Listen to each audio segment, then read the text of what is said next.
Following is a production of DallasCowboys.com and the Dallas Cowboys Football Club. How about them Cowboys? Yeah! Go Cowboys! This is Cowboys Storyline, presented by Gillette, the official shave of the Dallas Cowboys. Here's Nick Eatman. Let's go, Cowboys Storyline. What's up? Wednesday, October 15th. I just cut off Chris. Sorry about that. Ready? Let's do this. Presented by Gillette. We've got a lot of good reads. We're going to talk about Gillette today. We're going to talk about Cowboys Commanders. Maybe we'll talk about the Panthers. I think we're done with that, right? I mean, we know what happened when Rico, Walter Payton, Daddle just went crazy on the Cowboys, and they couldn't blitz. They didn't blitz. They tried not to.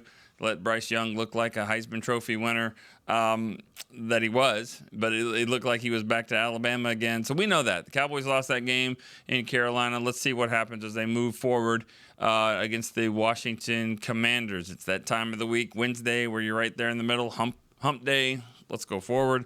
Let's see if we get some new callers in here. I think we might have one right off the start. So, all right, 888-855-2297 is the number to call. Let's get right to it. Nate the Great, he calls himself, from Albuquerque. Nate, what's up? Not so great. Is he not there? All right, let's keep moving. Irene, she next? No. Go Nate straight again. That's on me. Let's go, Nate. Hey, Nick. Good to talk to you. What's up? So I think it's kind of funny how the Dallas Cowboy fans would kind of like to overreact when we lose. It's like the draft show and win, it's a Super Bowl. But I'm with you. I think that this offense is on fire. Dak is playing like an MVP. When we get CD back, he's in his prime. We got Pickens. We got the running game that's better than we thought it would be. I think now's the time to strike when the iron is hot. I think Jerry Jones needs to make a trade, and I hope he does, because it would be a shame for this window to close. And these people that say, no, we should save these draft picks, It's like that's going to be a gamble, and then you got to wait, and they might have to develop these players. I say he needs to do it. He talks about he wants to win another championship. He's not getting any younger. I think now is the time. I hope he does make a trade, because it would be a shame.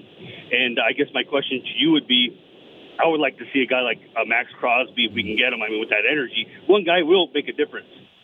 He might not make all the difference, but I think we need him, maybe another player, maybe a new voice at DC and a new scheme. I think that defense, if it can get a little bit better, I think, the Cowboys got a chance with this offense playing so good. Yeah, I agree. All right, Nate, thank you so much. Appreciate that. That was a first-time caller. So here we go to Nate. And the point you're making is something I definitely agree with, mainly because – you're always asking your team to do something really well. If you're going to be a difference-making team, you're going to have to do something just better, extraordinarily better than anyone else. And I think right now the offense is doing that. Now your defense is at a clip that's worse than everybody else. So fix that. Try to keep the offense at the same level. You do that, I think you're going to win more games. And so to do that, how do you get better? How do you get better in the middle of October? That's the question. Do you have to go get a player? Do you change the scheme? Do you change your defensive coaches? Do you change the voices in the room? What do you do? And the answer could be more than one of those. And some of them are drastic, but what's the saying? Drastic times call for drastic measures. And this is kind of what it is when you're from the defensive side of the ball. All right, let's go to Irene. She's next. Irene, what's up? Hey, shout out Nate, the great new caller. All right. There you go. Old caller here, but hey, okay, I'll give you one thing that they could change. This was going to be my call anyway. James Houston. I'm a James Houston truther. I have been since the preseason. I noticed his snap count went down almost in half. It was 14 instead of 27 the last week and 22 the week before. Both weeks where the offense looked better, he had 1.5 sacks. Tell me what goes into that thinking. I do not understand why they, don't have him out there more. I'm not saying every single play, but I don't get it. And it was a frustrating game, so I did want to shout out George Pickens, though, because I feel like that got lost in the shuffle. I know we talked about his game a little bit, but he's incredible. He might be my favorite player at this point. He's so fun That hurdle was awesome. Maybe put him out to block the last field goal. I don't know. Maybe. I'm gonna try to. Yeah, I don't know. He's incredible, and he's having fun. He could jump the line. I know Sam Williams jumped it, but I think he could jump it also. Yeah. Yeah, exactly. Maybe in an emergency situation like that. I don't know. I'm going to try to leave the lines open the next couple of days, so I'll give my score prediction. I had this as a loss. Both of the Washington games as a loss coming into the season. I don't know. They both look crappy on defense. I think we're definitely the better offense, obviously. I'm going to give it to us 41-38. It's going to be a nightmare game. Anyway, all right. Have fun with that. Bye. All right, thank you. All right, well, thanks for the call, Irene. I have an answer for you. I think I have the answer. And you asked about James Houston, so I was looked up really quickly. You're like, why did he play so much before? Why did he not play before? So much there. Well, what does he do? He rushes the passer. I don't think he's considered your best run stopper at all. I think he's one of your top pass rushers. Well, when you look at third down efficiency, I'm looking at all of the games, and it's weird. Philadelphia, this is first game of the season. This is how many third down attempts Philadelphia had in Giants and Chicago and all that. 13, 14, 14, 14, 16. That was the Jets. Carolina, 8. 3 of 8. That's what Carolina was, 3 of 8. So 16 third down attempts, which is typically passing situations for the most part. Sometimes you run, but, third and long. And then Carolina down to 8. That's what happens on first and second down. When you can't stop Rico Dowdle from 6, 7, 8 yards every single time, then you're not getting in third and long. That was the problem. They didn't get in situations where James Houston could really affect the passer and the pass rush. So that was part of it right there. And then also, I think it's safe to say that he's not your every down player. So which is fine. You need him to rush the quarterback, do what he does. But the Cowboys, as a defensive unit, did not get in those situations as much. That's why I think you saw a decline in his snap count. All right, Cosmo in Syracuse, New York. What's up? Hey, how you doing? I listen every day. I just can't call because I work a normal 9 to 5, so it's hard. I just wanted to say you do a great job. You and Chris are awesome. Thank you so much. And I got a chance to call today. I just wanted to say thanks for everything you do, and I'll let someone else call in. All right, Cosmo, appreciate that. I do remember when I chart all the calls and writing it down, and I went back and we were looking at some of the first few calls, and I do remember writing that down. I remember that you'd called way back when. So thank you, and I understand. Here we go. Yeah, it's deserving of that, especially when he's like, I don't have anything. I just want to say what's up. We love that. Always, and I just wanted to kind of reiterate the fact that some people do get to call all the time. It works for their schedule. Some people probably are listening, have never called. Hey, you guys are just as important as anyone else. We appreciate that. Now, we do, this is a participation show, so it's always great. If nobody called, then it wouldn't be good. But this is good for everybody. We appreciate the ones that only text, that only listen, call every once in a while, call every day, call 16 days in a row. We're good with that as well. Speaking of, JR in Avondale, Arizona. I don't know what the streak's at, but it's up there. I think it's 14 days in a row. So that's pretty awesome. Congrats. Yeah, I think it's going to end this week, but I'm going to do my best. Anyway, hopefully you're doing well today. I just wanted to say that I didn't realize how boring kickoff and punt returns were without a certain guy out there, because I would never miss one of those, and now I stand up every time he catches it because I anticipate him going all the way. So I'm glad when he's going to be coming back. I think it's going to change what we do on the special teams. Kind of bright side of, I think, Lamb being out is it's allowed Dak to reconnect with Fergie and to get Pickens going. And I didn't realize how fast Pickens was until he hit that slant for the touchdown. Yeah. It's like he hit another gear. Never saw him as really a speed guy, but he's really not. He's really not a speed guy. I mean, I'm not saying he's not super fast. I'm just talking about as receivers go. But what he is, I saw this at training camp. I saw this like a few times. He's got the longest stride you've ever seen. He caught the ball like at the 25-yard line.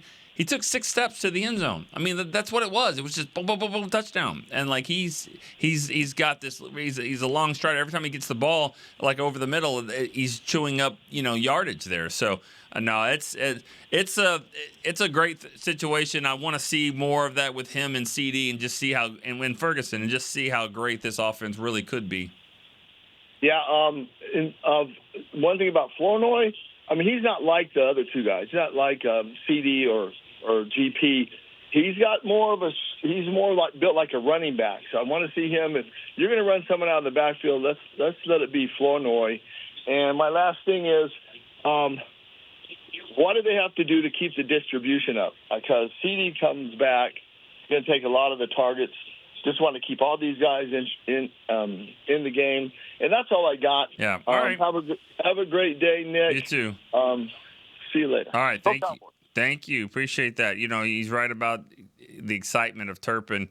Just having him back there. You always feel like he could break one. And who else thinks that way is Washington. Washington probably feels that way as well. Lost a game because of that. How do you keep the distribution up? Just get open. I mean, that's the key. And I mean, I think Dak has proven over the course of his career that he's not worried about, whose stats. He's not worried about anybody's fantasy football team. He's worried about getting the ball to the right guy to move the sticks, and it doesn't really care. And sometimes that's a detriment. It really is, because he does trust all of his players. And I know we've all said it. There's been times where you look at guys, it's 3rd and 9, and he forces the ball in, and Schoonmaker doesn't get the play, or Tolbert, or, and you're like, can you force it to someone else? But that's what it is. I mean, he's going to the read that of the guy that he thinks the ball should go to, and whoever that is, and I don't really fault him for that. So I don't know how the distribution's going to go, but I think he's going to throw it to the guy that he thinks is open. All right, Dylan in Wichita Falls. Dylan, what's up? What's going on, Nick? How are you? Doing good. Still recovering from watching Rico Dowdle have his way with our defense, man. Yeah, for sure. Oh, for sure. But I just had a question and an opinion of yours today. Okay. I haven't been able to listen much this week, so I don't know if it's already been talked about. But what is the sentiment about George Pickens getting extended? Is it likely, or is it more that it's unlikely going to happen? I don't know. I wish I had a better answer there. I just feel like, like if Micah was here, okay, and if Micah Parsons was still on this team and this whole thing was happening, I would say he's going to be here. When is the last time Jerry's ever let go of a player that was having a great year? But he did. He let go of Micah Parsons in different circumstances, same agent, but different circumstances. And so, I don't know. I would think the Cowboys are going to do their best to try to keep him because they're seeing that it's not a coincidence that Dak's having his best year, and I think him and CD and Ferguson's having his best year. And I think having all these guys together, I just think that they'll try to make it work. I know you have another point or question, so I want to get to that. Well, I was just going to say, if they can't make it work after this season and he just walks, it's pretty painful. That's what I was going to say. Like, if there was any possibility we would trade him before the trade deadline. I'm not saying I agree with that, but I'm just thinking about it. And would there even be a scenario where Jerry might trade him away to get a return on investment before the trade deadline? Yeah, I mean, I guess that's the best way.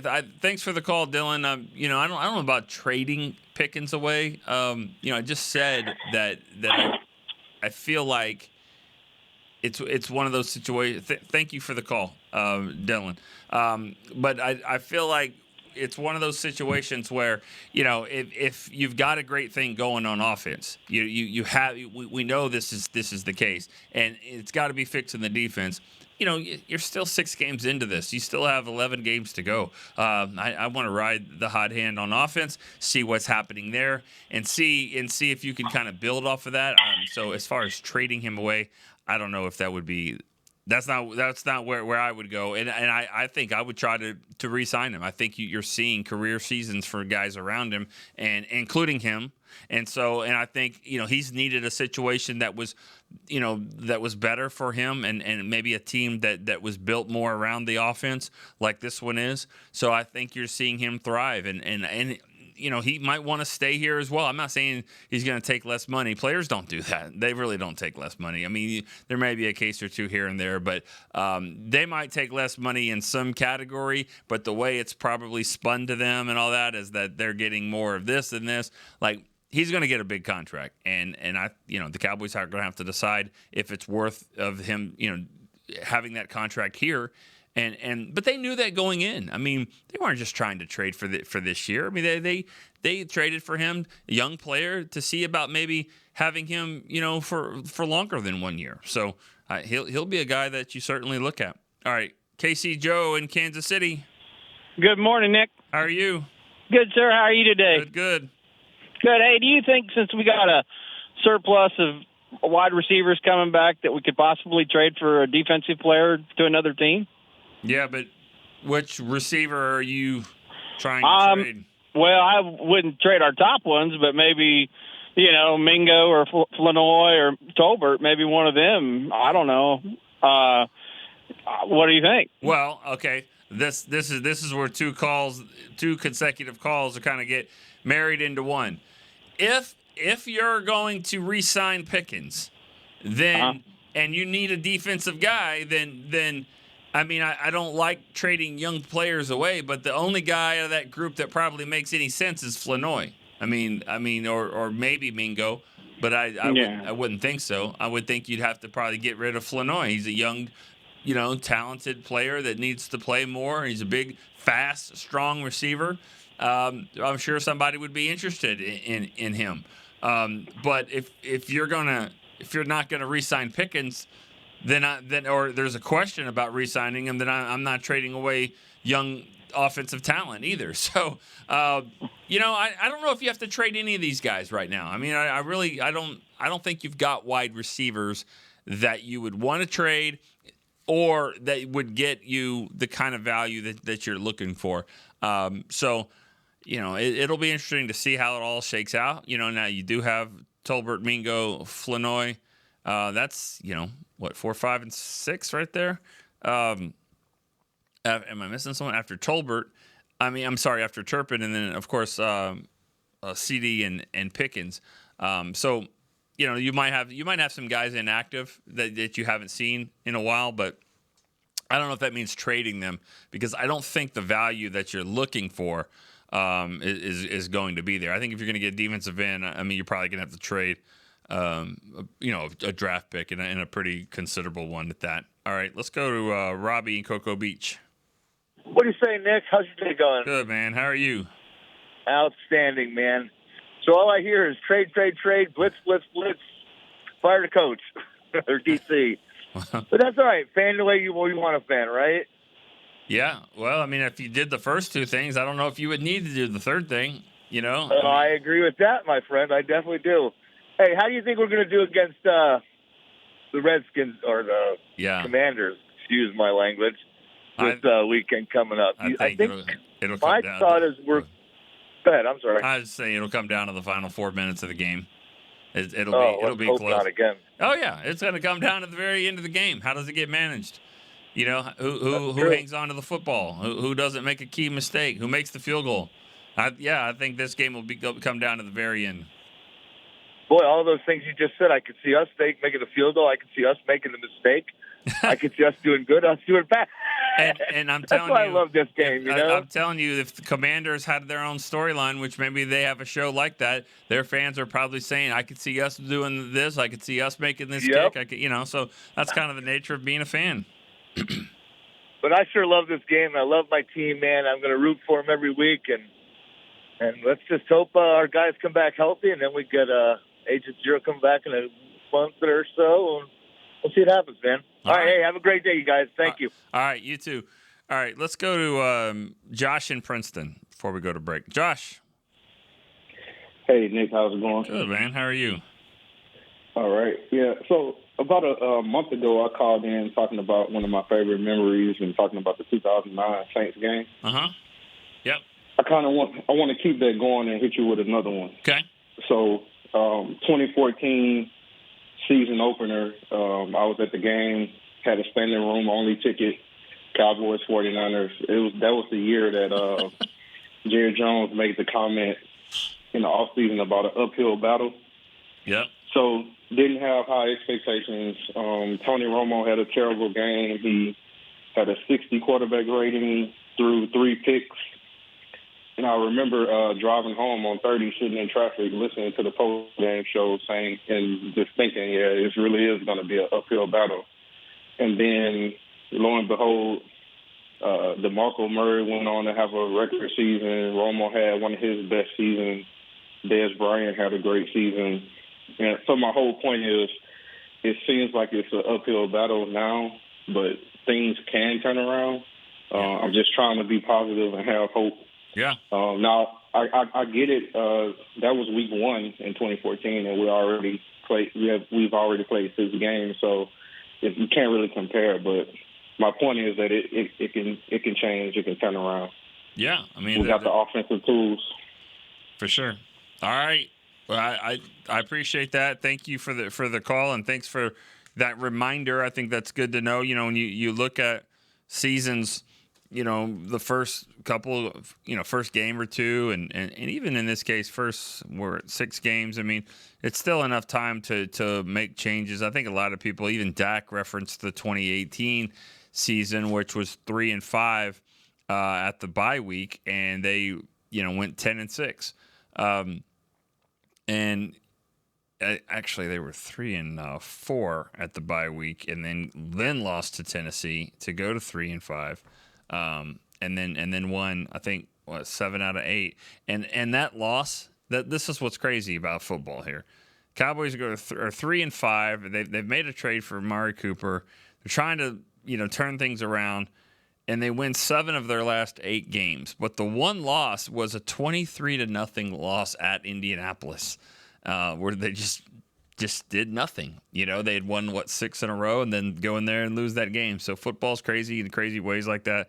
I laugh when you say that game because the only thing that I think of about that game is a quote that Mickey said on the fan. They were trying to just like any time an opposing team comes into AT&T Stadium, they have a lot of fans, and they're had something to yell about that day, and so it was very pro 49er in that crowd.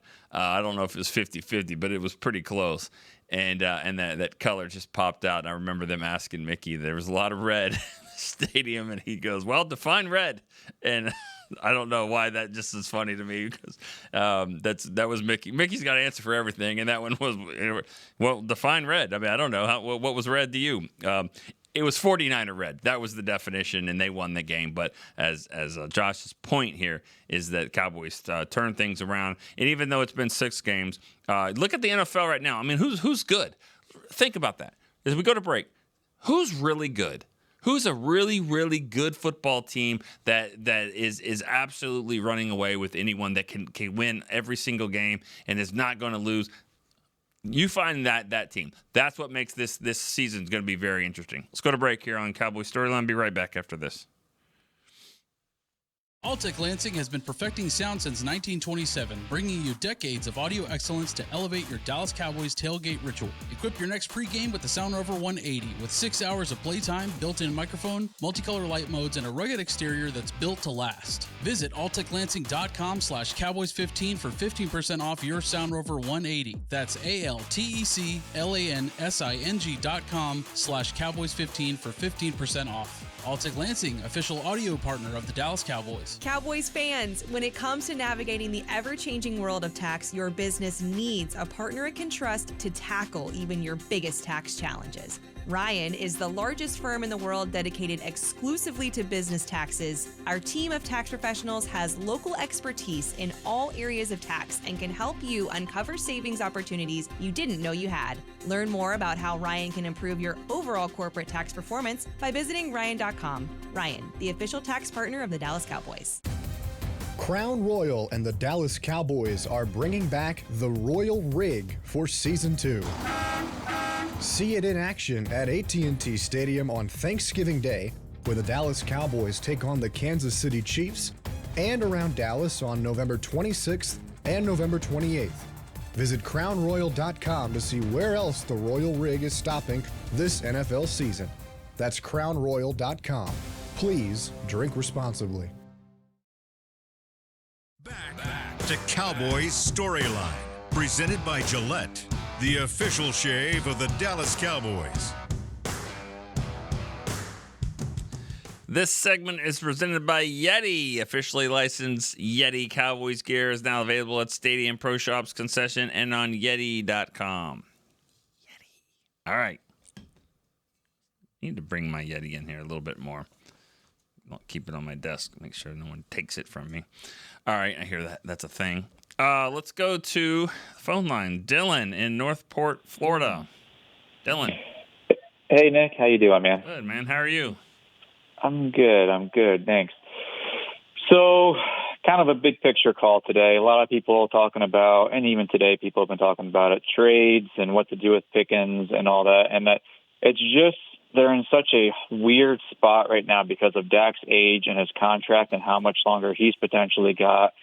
And so they've got 2 first-round picks. They've got George Pickens.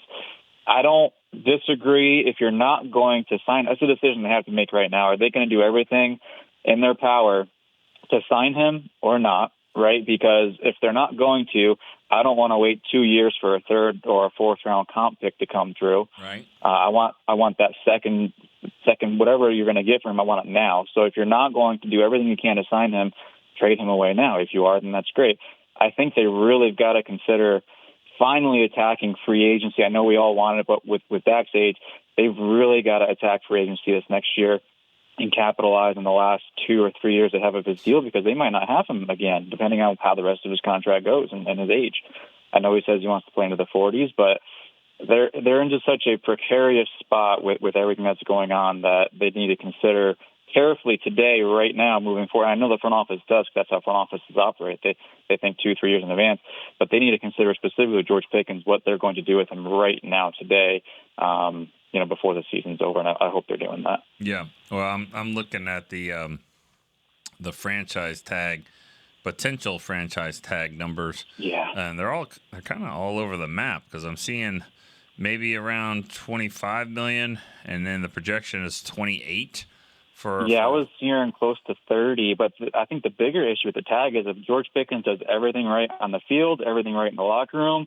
I hate to get psychological, but psychologically, what does that do to a guy like George Pickens if the team doesn't say, hey, we have enough faith in you that we're now going to give you a contract? If he gets tagged, do you think that has a potential psychological impact on him moving forward? Maybe. I know it's big money, so. Yeah, I mean, it's big time money. He'll have a contract offer, though. I mean, obviously before all that, and that's what he's going to have to decide. I say that. I would imagine the Cowboys would offer him. He's just been too good, and you're looking for playmakers. You're looking for guys that can make a difference to a team, and I just don't see. Yes, you've paid CD, but you were going to pay Micah Parsons. I mean, you were going to do that. And I understand that that's a completely different side of the ball, but it's not like you don't have money to do it. You're looking for difference makers on your team, and I think that's one thing that is shown. But what I want to see, and I think all of us want to see this too, is let's see more games when they're both doing that. And if that happens where they go and win a big-time game where one guy's got 130, one guy's got 85, but 2 touchdowns or whatever it is, and they're both making huge plays and showing, wow, what they can do together, then I think that the Cowboys would be silly not to try to keep him. Yeah, I agree, and especially given Dak's window. I mean, they're going to have the wiggle room cap-wise because you don't have Micah. You're going to pay less for him, so you'll still have the wiggle room to navigate this defensive rebuild moving into next season. You've got all these draft picks. I mean, they're going to – if they were smart, in my opinion, yeah, as soon as the season's over, man, I'm trying to sign him immediately, get that done, and then focus on rebuilding this defense moving forward. It's no coincidence, like you said, that Dak's having maybe the best season of his career with him. Yeah, so. I mean – Thanks for the call, Dylan. And Thanks, Nick. I love watching CD Lamb play too. I mean, he's awesome, and he's been great for this team and franchise. And he's it's funny. He's like 300 yards away from being the third highest. Have the third most receiving yards in Cowboys history. I still feel like he's kind of a young guy, a new player, but he's not. He's one of the oldest players on the team. He was here in 2020, and that's how great he's been. My point is that there are some things that Pickens does maybe better than CD. I think he's a bad ball catcher. Pickens is. I mean, he catches the ball everywhere. And I just think he does so many great things as far as underneath stuff, deep ball. He draws pass interference. I'm not saying this isn't an argument about who's the better player. I'm saying there's aspects of his game that I think is better. I think there's things that CD does better as well. That's why they complement each other. It's a great problem to have because I can tell you this. Most teams don't have a cornerback or two cornerbacks that can check them. So I think if they keep playing together, I think that, and again, there's no coincidence, Ferguson, there's no coincidence. No coincidence the running game was playing, was running really well. And so I think you get all your pieces back.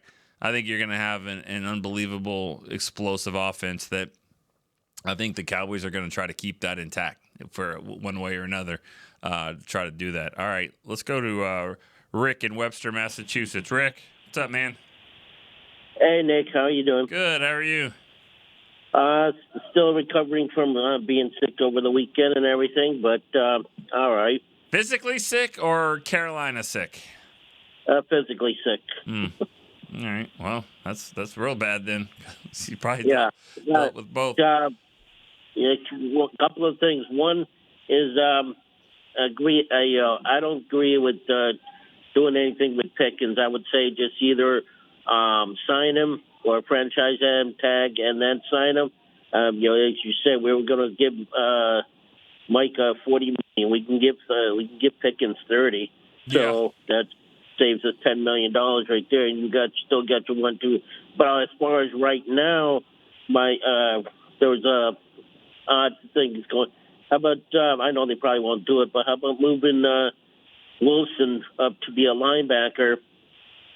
And play like you built Bell a couple years ago and have him being close to the line so he can, do some linebacker blitz or just cover the run from right there. So he's going forward and he has, the mind to look where what gap to be in and stuff like that to make plays instead of being back at a safety position to try to cover people. Maybe bring Elijah Clark in to play that position next to Thomas right now. But, because the last week, all the film I've seen from other people covering it is that Kenny Murray looks lost. Every time he looks like he's like, which way to go? He's standing there not doing anything. Yeah. But, the player's going one way, he's going the other way. Yeah. So, something like that. So I would take him off the field and move Wilson up and then play Elijah Clark. But those are my thoughts there. As far as score, probably going to be, close game. I would think something like probably 43-40 Cowboys. All right. Thank you. That'll be a fun game. That won't help Eberflus at all, but if they get the win, I guess it'll be all good. With anything that you're trying, any kind of changes that you make, I mean, you have to wonder, what's the flip side of that? What's the other side of the pancake, as Parcells would say. You can play Donovan Wilson closer to the line of scrimmage. He's a physical guy. He can play down there, and then when they're passing underneath routes and things like that, he's got the quickness to do that and maybe get to the ball carrier and all that. 3rd and 5, that sounds great. But what if they run the draw play? What if they decide, 3rd and 5, we think we can get this. So what we're going to do is we're going to take this guard. See number 6 right there? He's going right at him. The running back will be there. We're going to knock him backwards, and we're just going to run it on him. And if we don't even get 5, if we get 4, we'll do it again. We'll just run it again on 4th down. That's what the analytics say, right? Anything under 4th and 2. So my point is that, if you're going to do that and you want to be quicker with your pass coverage guys, don't forget they run at you too. And Marquise Bell got run on a lot. There were games when they decided, you know what, let's just go hat on a hat and we're going to knock number 14 off the ball. And they did. Arizona game, week 3, that terrible game where James Conner ran for 200 yards. And, I can't even remember the quarterback's name that they lost to. Dobbs, I think it was what it was. I mean, it was a bad game. But Marquise Bell, there was a lot of that going on where they were running at him. So what players give you on one side, mismatches are mismatches both ways. You gotta remember that. Dirk Nowitzki. Okay, Dirk Nowitzki, one of the greatest players of all time, Dallas Mavericks, couldn't stop him over here. He didn't always cover guys on the defensive side of the ball. That's my point. Mismatches both ways. Josh in Chicago is next. Hey, Nick. How's it going? Good. How are you? Not too bad. Hey, so I kind of, before the break, you asked about one team that looks really good. Who scares you? Yeah, I mean, I think the Colts look really good, but they've also played some teams that everyone kind of says are bad, right? So I think every team right now looks beatable, and I think that's your point, right? Every team right now in the league has had a loss. And no Cowboy fan is going to go with you on that because who's their quarterback? And and I get it. And Daniel Jones might be playing better than he has before, when he was with New York. He's got better guys around him. But it's still Daniel Jones, and until that he comes in there and wrecks the Cowboys, that's what you're gonna think, right? So, the Cowboys don't play the Colts, so that doesn't really matter. The Lions are a team that they could be pretty good. I mean, they look like they are. They've had some tough losses. They lost to the Packers and the Chiefs, right, on the road, but they look pretty good. But beatable. Sorry, go ahead. No, I'm just saying, but beatable. I think everybody is. I agree, and I think it's funny you bring up the Lions because kind of my big picture look is when you look at how good this offense really is, they're the third highest scoring offense behind the Colts and the Lions. The defense is, obviously terrible. There's only one team that's given up more points, and that's the Baltimore Ravens and the Cowboys defense. So it really does come down, and the point differential for the Cowboys right now is like -6.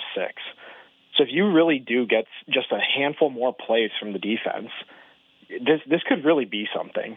I think the next 3 games are before the trade deadline are what becomes really important. Like go out there and beat the Commanders, go out there and beat the Broncos and the Cardinals, and you might be getting some players back too, where it looks like, hey, maybe a trade. I don't want to give up a first-round pick personally, but maybe that second-round pick is somebody you can give up for a really good defensive player still. Right. That's kind of my big picture look. Other than that, I'm going to sip some coffee in my Yeti cup. Thanks again. All right. Appreciate it.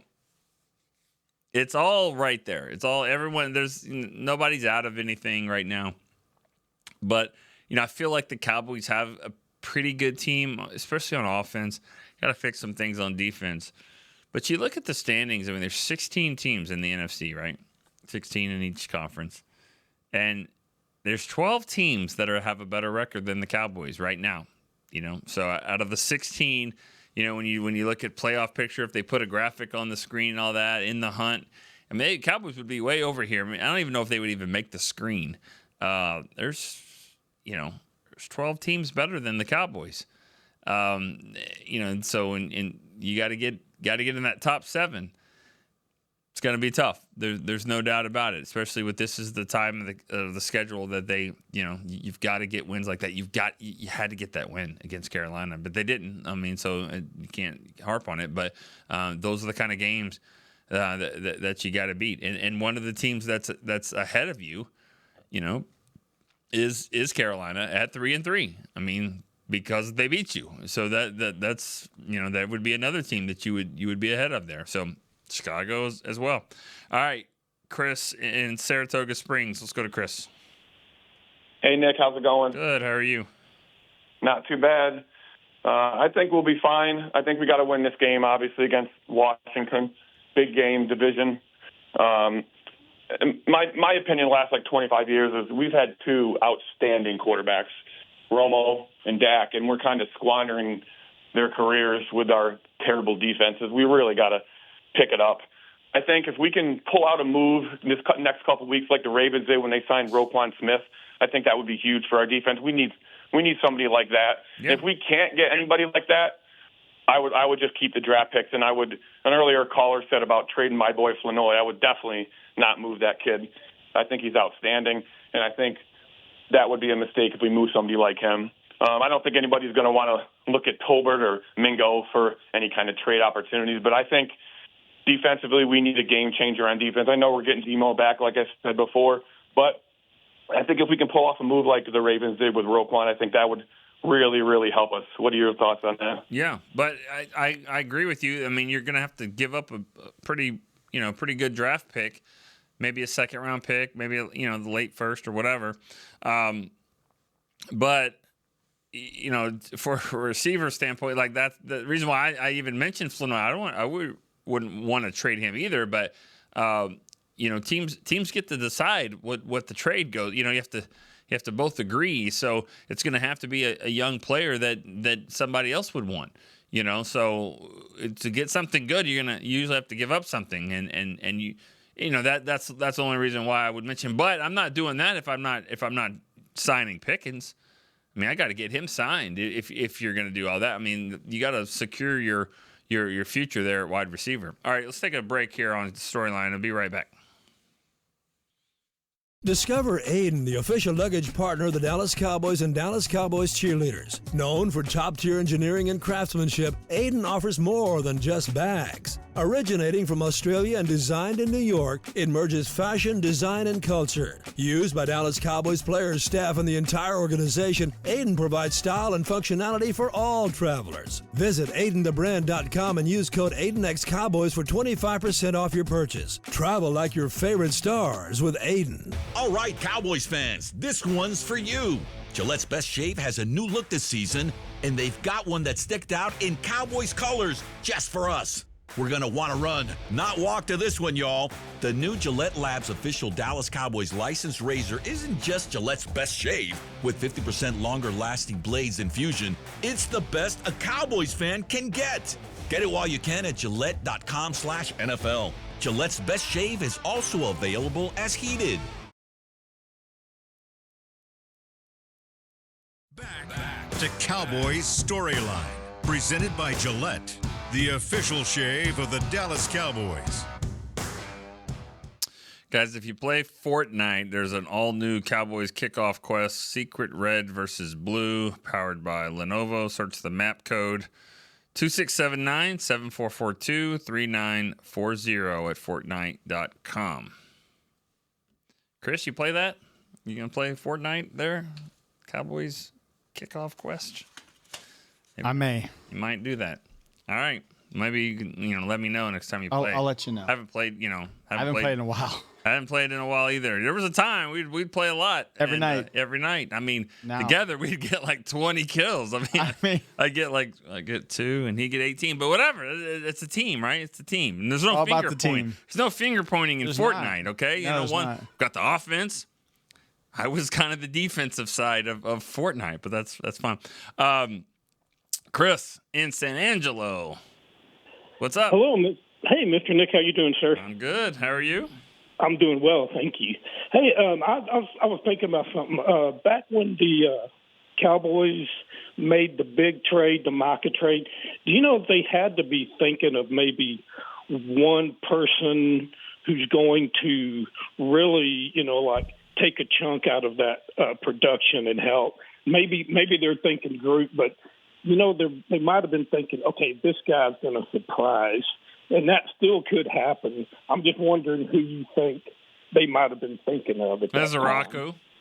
That's who they were thinking of. They were thinking Ezeraku, had some practices, in training camp. Oxnard, he was doing pretty good, and they thought he was going to turn the corner, and he still might. I mean, he's a good young player. I think he's going to be fine. But I think Ezeraku was one that they were kind of hoping that maybe he would push forward there. And Nealon and Fowler's going to have another good year, and but that was exactly my answer, because I'm thinking, well, yeah, he's a rookie, but I mean, he can rush the passer, right? So there you go. Yeah. But that was kind of where I was on that. Was mainly him. I just didn't know if you had anyone else that they're thinking, hey, we got this guy, just wait and see. But and it could still happen, like I said. Yeah, it could. I think everybody knew that this was they were going to suffer in the pass rush. I think that they believe that the running game stopping the run was going to be better, but it hasn't happened yet.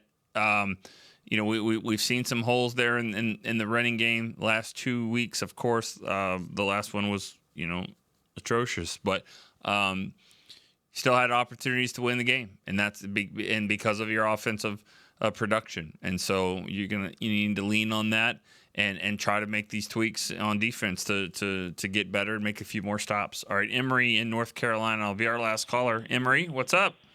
Good morning, Nick. How you doing, man? I don't know if you remember me, man. I was in New York a couple times with you when you were out there to see the games. But anyway, I want to say real quick, right, that our right tackle, number 78, I'm not really, as far as names or anything, but they said that he was a good tackle for running. I disagree with that. As far as pass blocking, I don't think he should be over there. I think some of the substitutes that we had replaced a lot of those guys with over there. They complement and make him a little better because he needs the help. But to have a dominant right tackle over there, he's not that one. As far as defensive backs go, I just found this out that the defensive back coach we had, we let him go. Why did we let him go when he was not only a motivator, but I mean, like, he got the guys ready for every game. Yeah, there's a difference of opinion on Al Harris. You're talking about Al Harris? Yes, absolutely. There's a difference of opinion in the building about how good he is, how good of a teacher he was, and also if he had the big picture with the Cowboys and everybody else in the right frame of mind as far as being on the same page with what the organization is wanting, and also let me just say this: he was a players coach, no doubt about it, and a really good one, and a really good players coach. But sometimes on players coaches, it doesn't always align with what everyone else. I just think it was this him and Zimmer didn't get along. That was very evident. And I think that it was just time to make big changes on both sides of the ball. He didn't think he was going to get the coordinator's job, and so when he had an opportunity to leave, he did. The players do miss him. There's no doubt about it, and I think the defensive backs miss him. But I don't think they were going to make him the coordinator. Say it again. What about Elam? Elam? I mean, this guy is horrible. He's horrible. He's horrible. Yeah. Well, all right. Yeah, thanks for the call, Emory. I'm sorry. I know you had more to say. We got to kind of get it moving. I'll say this, though, about Elam. I mean, I had a conversation with him right before training camp. He was talking about why he didn't work out in Buffalo. And he was saying that, what he's done in Florida and what they did in Buffalo, they were surprised. He was surprised that they drafted him, knowing that he was a man corner, and that's how he's played most of his career. And then to get to Buffalo and play in a different scheme, he was a little surprised, and he was happy. He said going into this scheme and just kind of what they're going to be able to do, and looking with eyes forward, but also covering, playing a little bit more man coverage. And then, ironically, as it's turned out, he hasn't done that. He hasn't really played. They haven't played the style that he wants to play. So, Jerry Jones said it on his radio show the other day. Maybe you will see more man this week. I'd like to. Everybody wants to see it. You're going to give up big plays. You're going to give up more big plays by doing it. But you also should get some as well if you're going to blitz and get after the quarterback more. But you got to be careful. I mean, this is a different animal to blitz with Jaden Daniels because he's a long strider as well, and when he breaks free, he'll have some long runs too. But I'm sure they'll have something for him. It'll be an interesting game. Dan Quinn comes back, and that Washington hasn't been great. They've been pretty good, but they're right there with the Cowboys. The record's very similar, so I would expect a pretty close game. But we'll talk about it all tomorrow. For Chris Beam, I'm Nick Eatman. See you tomorrow on Cowboys Storyline. This has been a production of DallasCowboys.com and the Dallas Cowboys Football Club. Touch them, Cowboys!